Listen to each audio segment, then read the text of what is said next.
So hello guys, welcome back in my YouTube channel.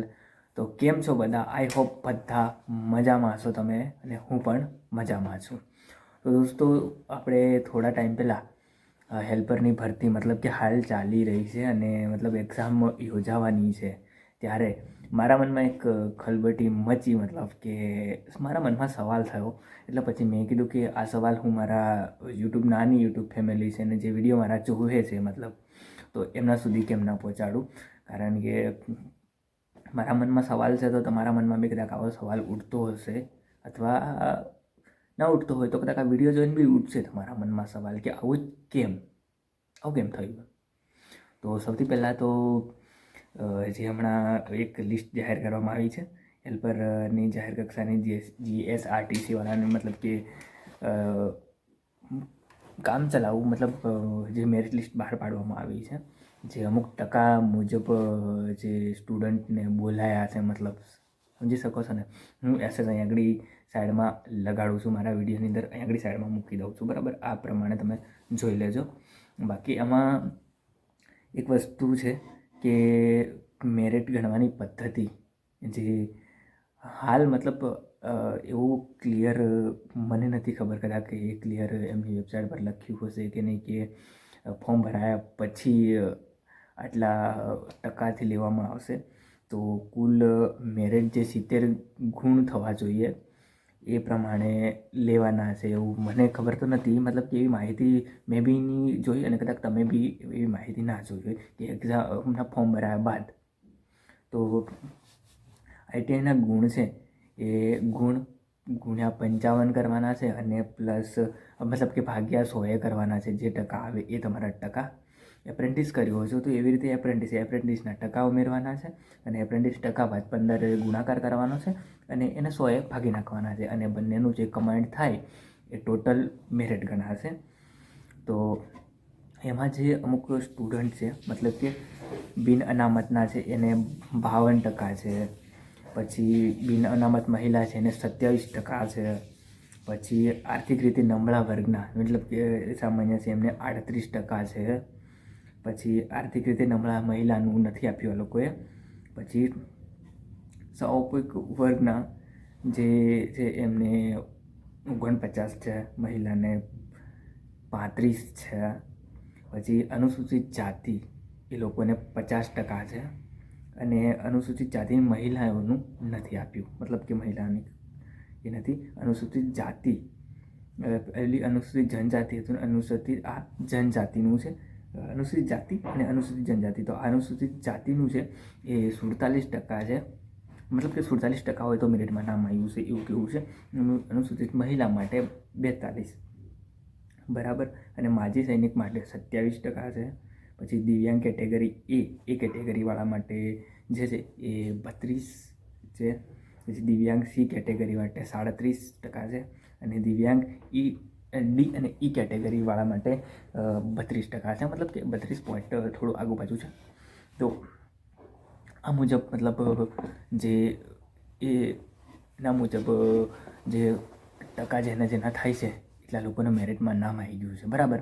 તો મારા મનમાં સવાલ એ છે કે તમે વિચારતા હશો કે સવાલ કરવા માંગો છો, એ સવાલ કરો. તો મારા મનમાં સવાલ એ છે કે અગર આટલા ટકાથી જ લેવાના છે એવું પહેલાંથી જ કન્ફર્મ કરી દીધું હોત તો આપણે ફોર્મ ના ભરત.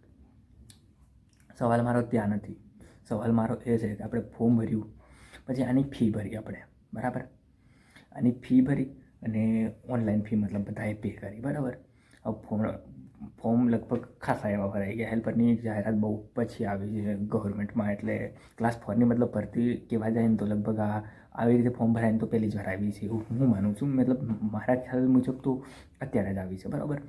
તો હવે આપણે ફોર્મ ભરી નાખ્યા, ફી ભરી નાખી, અને જે સ્ટુડન્ટ કમ્પ્લીટલી પ્રિપેર થઈ ગયો છે કે આવે એક્ઝામમાં પાસ કરી નાખવું છે એમ સમજીને મતલબ વાંચવા બી લાગ્યો, મતલબ કામ ધંધો છોડીને મતલબ બુકો મંગાવીને વાંચવા લાગ્યા, બરાબર.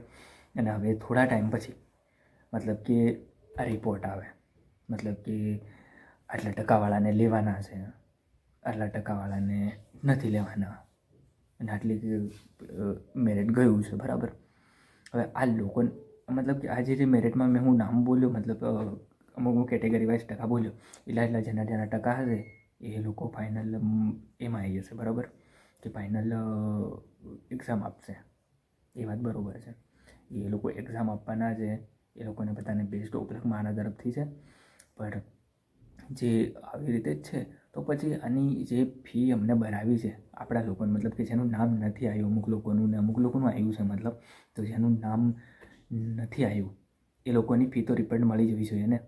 મતલબ કે જે બીજા લોકોની ફી મતલબ વધારે છે ભરી, જેની ઓછી કેટેગરી વાઇઝ છે એને ઓછી ભરી છે, પણ જેને વધારે ભરી છે એની ફી તો રિફંડ થઈ જવી જોઈએ ને. મતલબ કે પોતાનો ટાઈમ બગાડ્યો, પછી બુક લાવીને વાંચતો હશે ને હમણાં દેખ્યું છે તો મેરિટમાં નામ નહીં, કે પોતાનો ટાઈમ બી બગડ્યો, બુકના પૈસા બી ગયા અને પ્લસ ફોર્મ ભરવાના બી પૈસા ગયા. તો મારો સવાલ એ છે કે જે ફી છે એ ફી સરકારે અગર જો એક્ઝામ લેવી જ છે તો પછી બધાની જ લઈ લે ને એક્ઝામ.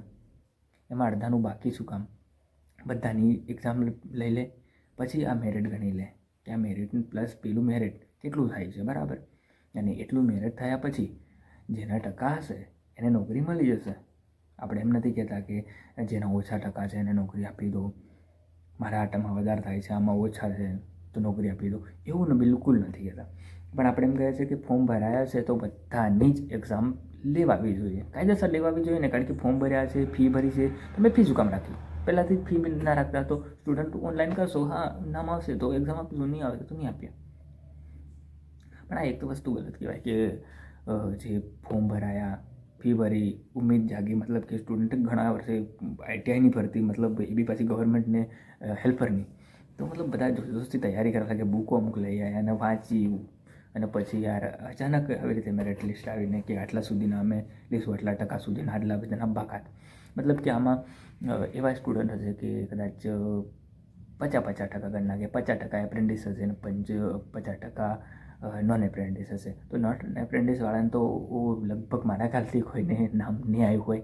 પેલા લોકોને કદાચ IQ હશે ટકા 70+, જેના ટકા ITIમાં હશે ને એ લોકોના લગભગ મારા ખ્યાલથી આવ્યા હશે. અમુકના નામ અમુકના આવ્યા હશે, કેટેગરી હશે, ST કેટેગરીમાં હશે તો આવ્યા હશે, હાઈ કેટેગરીવાળાના નહીં આવ્યા હોય.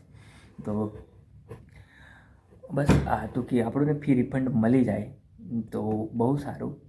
અને જે એને એક્ઝામમાં જે મતલબ કે નામ આવી ગયું છે જે વ્યક્તિઓને, તો એ લોકો બધાને બેસ્ટ ઓફ લક, મસ્ત વાંચી અને એક્ઝામ આપજો. અને જેની ફી મતલબ કે જેમ તેમ ભરી છે એ લોકો હવે યા તો સરકાર રિટર્ન કરે તો એ જે ખાતામાં ભરી છે એ ખાતામાં કદાચ રિફંડ થઈ જાય. જો આ લોકો એક્ઝામ આપ્યા છે ને તો કદાચ રિફંડ થઈ જાય, પણ જે એક્ઝામ આપવાના છે એ લોકોની જ રિફંડ એક્ઝામ ફી થાય છે એવું મેં માન્યું છે. પણ આમાં જે મેરિટ લિસ્ટમાં ના આવ્યા છે એ લોકોની ફી સમજો કે બરબાદ. સાચી વાત છે કે બિલકુલ બરબાદ થઈ ગઈ છે. મતલબ કે જે બી ફી ભરી છે તમે એને ફોર્મના પૈસા ત્યાં દુકાન પર ભર્યું છે, દુકાન પર તમારા ફોનમાં ભર્યું છે તો વાંધો નહીં, પણ જેને દુકાન પર ભર્યું છે એને લોકોના પૈસા એ ગયા, પ્લસ ફીના ગયા અને બધું ગયું. મતલબ બુકના બી પૈસા ગયા. મતલબ કે હું કહેતો નહીં પણ એક વ્યક્તિએ 500+ ખર્ચો તો કર્યો જ જશે. કારણ કે આ ફોર્મ ભરવામાં જાય જ છે, 500+ ખર્ચો કર્યો હશે અને 500+ ખર્ચો કર્યા પછી એક એક્ઝામની ઉમ્મીદ જગાડીને માણસ ગયો હશે અને પછી એક્ઝામ ના લેવાની, મતલબ કે ના લેવાની નામ જ ના આવ્યું તો કંઈ નહીં, આવું છે ભાઈ. તો બસ જે એક્ઝામ આપવાના છે એના બધાને બેસ્ટ ઓફ લક, અને જેને નથી આપવાના એ બીજી તૈયારી કરતા હોય તો લાગી જાઓ બીજી તૈયારીમાં, અને કામ ધંધો કરતા હોય તો લાગી જાઓ કામ ધંધામાં. અને જો તમારું મેરિટ લિસ્ટ જોઈતી હોય, મતલબ કે મેં ડાઉનલોડિંગ કરી છે કોઈ ટેલિગ્રામમાંથી કદાચ મળી જશે, અથવા પછી હું કંઈક એડજસ્ટમેન્ટ કરાવું છું તો કોમેન્ટ કરજો. અને કોમેન્ટ 2 દિવસમાં વાંચું અને કોમેન્ટ તમારી કદાચ આવેલી હશે ને જો તમારે નામ જોતું હોય અથવા કે પછી તમને PDF જોતી હોય તો હું મોકલી આપીશ. ઓકે, તો બસ વિડીયોને કરી દઈએ એન્ડ. મળીએ જલ્દી નવા વિડીયો સાથે. તબ તક કે લીએ બાય. જય હિન્દ, જય ભારત.